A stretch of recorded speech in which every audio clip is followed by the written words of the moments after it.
창세기 43장. 기근이 더욱 심해졌다. 이집트에서 가져온 식량이 다 떨어지자 그들의 아버지가 말했다. 다시 가서 식량을 조금 더 구해오너라. 유다가 말했다. 그 사람이 우리에게 엄히 경고하면서 말하기를 너희 아우를 데려오지 않으면 너희는 내 얼굴을 볼 수 없을 것이다 라고 했습니다. 아버지께서 아우를 우리와 함께 가도록 내주시면 우리가 내려가서 아버지께 식량을 구해오겠습니다. 하지만 아버지께서 그렇게 하지 않겠다고 하시면 우리는 가지 않겠습니다. 간다고 한들 무슨 소용이 있겠습니까?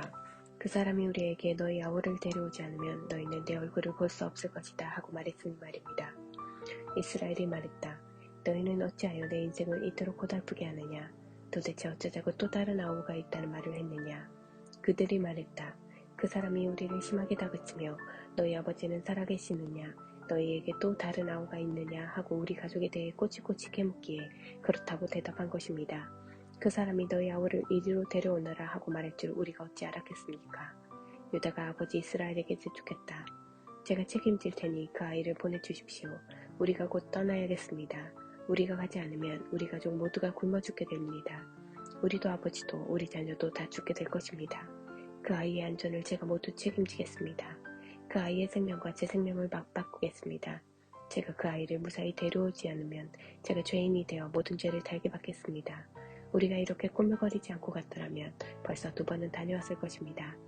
아버지 이스라엘이 마지못해 응했다. 전 그렇게 해야만 한다면 이렇게 알라. 이 땅에서 나는 가장 좋은 토산물을 너희 자루에 넣어가서 그 사람에게 선물로 드리거라. 향유와 꿀, 향료와 향수, 유향나무 열매와 감복숭아도 얼마 가져가거라. 돈도 넉넉히 챙겨서 너희 자루에 담겨있던 액수의 2배를 가져가거라. 분명히 착오가 있었을 것이다. 너희 아우를 데리고 출발하여라. 그 사람에게 다시 가거라. 너희들이 그 사람 앞에 설 때 강하신 하나님이 은혜를 베푸셔서 그 사람이 너희의 다른 형제와 베냐민을 함께 돌려보내주면 더없이 좋겠구나. 내게는 이제 남은 게 하나도 없다. 다 잃어버렸다. 그들은 선물을 마련하고 돈을 2배로 챙겨서 베냐민을 데리고 갔다. 그들은 지체하지 않고 이집트로 가서 요셉을 만났다. 그들이 베냐민을 데려온 것을 보고 요셉이 자기 집 관리인에게 말했다. 이 사람들을 집으로 데려가서 편히 쉬게 해주어라.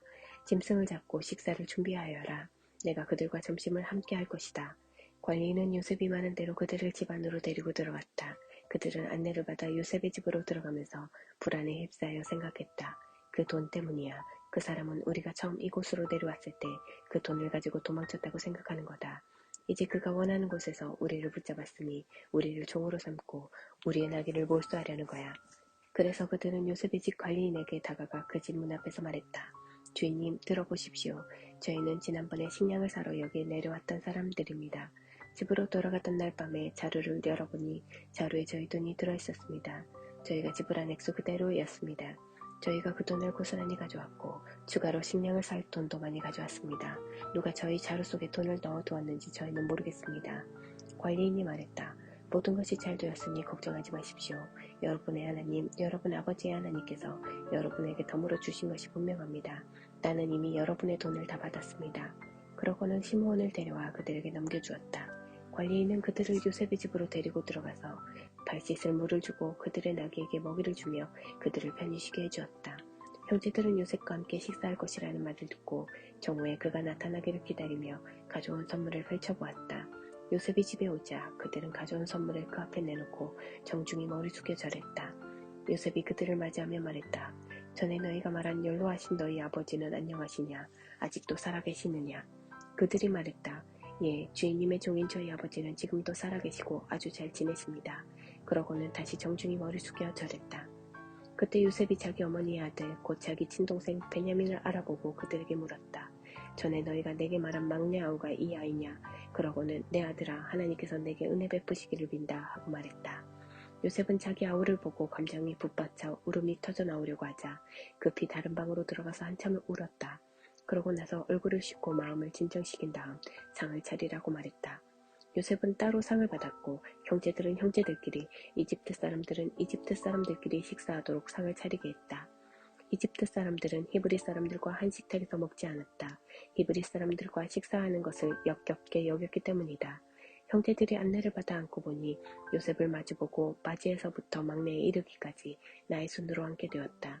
형제들은 이제 무슨 일이 벌어질까 의아해하며 놀란 눈으로 서로 쳐다보았다. 요셉은 각 사람이 먹을 음식을 자기 식탁에서 형제들의 접시로 나르게 했다. 베냐민의 접시에 담긴 음식은 다른 형들의 접시에 담긴 음식보다 훨씬 많았다. 형제들은 요셉과 함께 마음껏 먹고 마셨다. 44장 요셉이 자기 집 관리인에게 지시했다. 저 사람들의 자루에 그들이 가져갈 수 있을 만큼 넉넉하게 식량을 채우고 각 사람이 가져온 돈을 자루 맨 위에 도로 넣어라.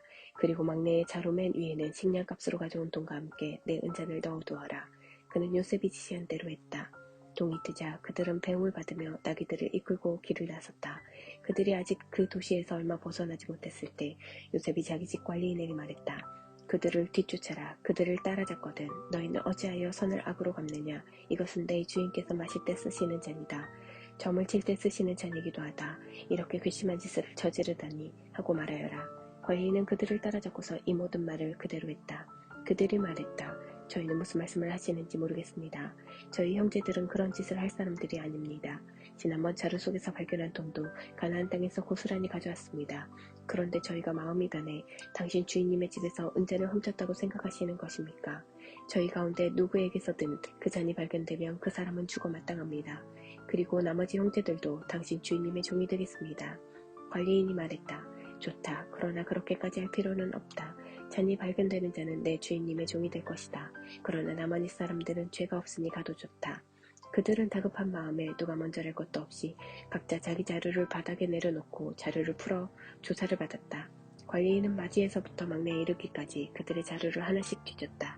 그런데 베냐민의 자루에서 잔이 나왔다. 그들은 낙심하여 자기 옷을 찢고서 나귀에 짐을 실은 뒤에 그 도시로 되돌아갔다. 유다와 그의 형제들이 돌아가 보니 요셉이 아직 집에 있었다. 그들은 요셉이 보는 앞에서 바닥에 털썩 주저앉았다. 요셉이 그들을 나무라며 말했다. 너희가 어찌하여 이런 짓을 했느냐? 나 같은 사람이 이런 것을 알아낼 줄 몰랐단 말이냐? 유다가 형제들을 대신해서 말했다. 주인님, 저희가 무슨 할 말이 있고 무슨 변명을 할 수 있겠습니까? 저희에게 죄가 없다는 것을 무엇으로 입증할 수 있겠습니까? 하나님께서 저희 뒤에 계시면서 저희 잘못을 들추어 보이셨습니다. 저희가 주인님 앞에 죄를 지었으니 이제 주인님의 종이 되겠습니다. 저희 모두가 이 일에 연루되었습니다. 잔을 가져간 아이나 저희나 다 죄인입니다. 요셉이 말했다. 나는 그렇게 할 마음이 없다. 잔을 가져간 자만 나의 종이 될 것이다. 나머지는 죄가 없으니 너희 아버지에게로 돌아가거라. 유다가 앞으로 나아가 말했다. 주인님 부탁드립니다. 주인님께 한 가지만 말씀드리게 해주십시오. 주인님께서는 바로와 같은 분이시니 노여워하지 마시고 제가 주제넘다고 여기지 말아 주십시오. 주인님께서는 저희에게 아버지와 동생이 있느냐고 물으셨습니다.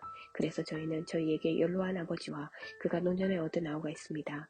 그 아이의 형은 죽고 그 아이의 어머니가 낳은 아들 가운데 남은 아이는 그 아이뿐입니다. 그래서 저희 아버지께서는 누구보다 그 아이를 사랑하십니다. 하고 솔직히 말씀드렸습니다. 그러자 주인님께서는 저희에게 그 아이를 이리로 데려오너라. 내가 그 아이를 보아야겠다고 말씀하셨습니다. 저희는 그럴 수 없다는 뜻으로 그 아이는 아버지를 떠날 수 없습니다. 그 아이가 떠나면 아버지는 돌아가시고 말 것입니다. 하고 말씀드렸습니다. 그러자 주인님께서는 너희 막내 아우를 데려오지 않으면 너희는 나를 보지 못할 것이다 하고 말씀하셨습니다. 저희는 저희 아버지께 돌아가 주인님께서 저희에게 하신 모든 말씀을 전했습니다. 저희 아버지께서 다시 가서 식량을 조금 더 구해오너라 라고 했을 때도 저희는 그럴 수 없습니다. 막내 아우가 우리와 함께 가지 않으면 우리는 다시 갈 수 없습니다. 막내 아우가 함께 가지 않으면 우리는 그분을 뵐 수가 없습니다. 하고 단호하게 말씀드렸습니다. 그러나 주인님의 종인 제 아버지는 저희에게 너희도 잘 알다시피 내 아내가 두 아들을 낳았는데 한 아이는 잃어버렸다. 그 아이는 짐승에게 찢겨 죽은 게 틀림없다. 그 후로 나는 그 아이를 한 번도 본 적이 없다.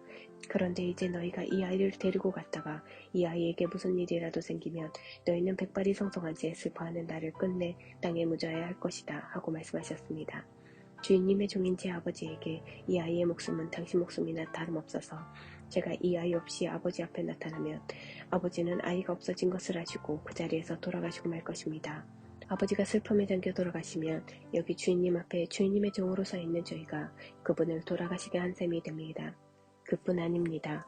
저는 그 아이를 주인님께 보여드릴 수 있게 해달라고 하면서 제 아버지께 제가 그 아이를 데려오지 않으면 아버지 앞에서 평생 죄인으로 살겠습니다 하고 다짐했습니다. 그러니 이 아이 대신에 제가 주인님의 종으로 이곳에 머물게 해주십시오. 이 아이는 형제들과 함께 돌아가게 해주십시오. 이 아이가 함께 가지 못하는데 제가 어떻게 아버지께 돌아갈 수 있겠습니까? 제발 제가 돌아가서 아버지가 슬픔에 잠겨 돌아가시는 모습을 보지 않게 해주십시오.